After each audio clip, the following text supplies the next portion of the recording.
Hi everybody, my name is Miss V. I'm going to be reading chapter 16, A Correspondence.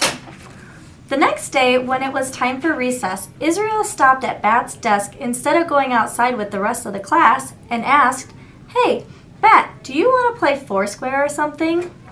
"No," said Bat. He was still sitting at his desk. "No? Do you want to play Foursquare?" "No, I don't want to play anything," Bat answered.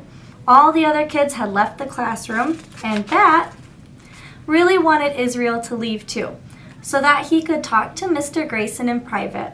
But Israel kept standing there like he was waiting for something. "Well, do you want to go outside and just not play anything?"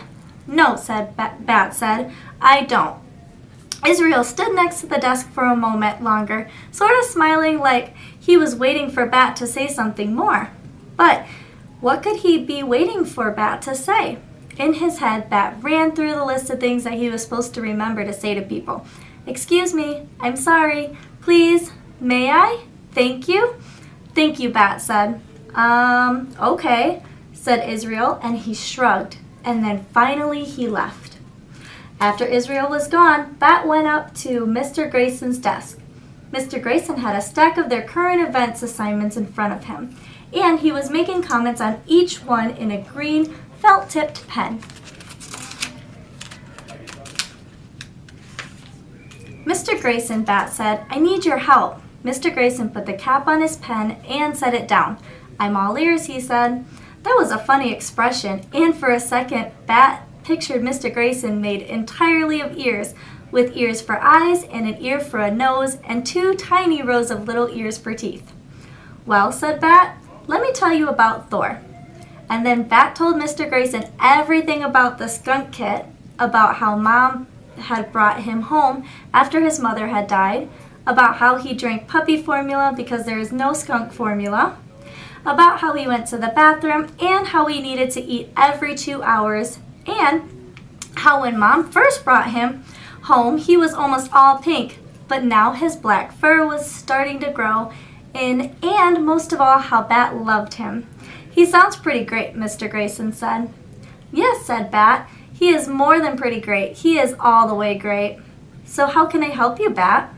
"There's a world skunk expert named Dr. Jerry Drago, and I want to ask his advice about something. It's important."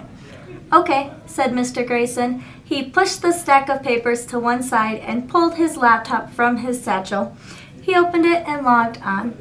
That was one of the great things about Mr. Grayson. If you said you needed help, he just helped without a lot of annoying questions. "There's only one Dr. Jerry Drago," said Mr. Grayson. "He's a professor at our university. We can write him an email if you want. That's his email address right there." Could it really be this easy? Could Bat really just write to the skunk expert? Bat liked to send emails. He sent emails every month to his grandmother who lived in Idaho because he hated talking on the phone. Emails gave you time to think. "Okay," said Bat. "What do you want it to say? I can type for you." Mr. Grayson clicked on his email icon and typed in the address. "That's all right," said Bat. "I like to type." Mr. Grayson let Bat sit in his chair. Bat typed, "Dear Dr. Jerry Drago." Mr. Grayson said, "You can just write Dear Dr. Drago. But people usually don't use a person's first and last name when they start a letter. People don't usually have a name as cool as Dr. Jerry Drago," Bat said. Mr. Grayson laughed. "Can't argue with that." And Bat went on. "My mom brought home a baby skunk. She is a vet, and she had to help him be born.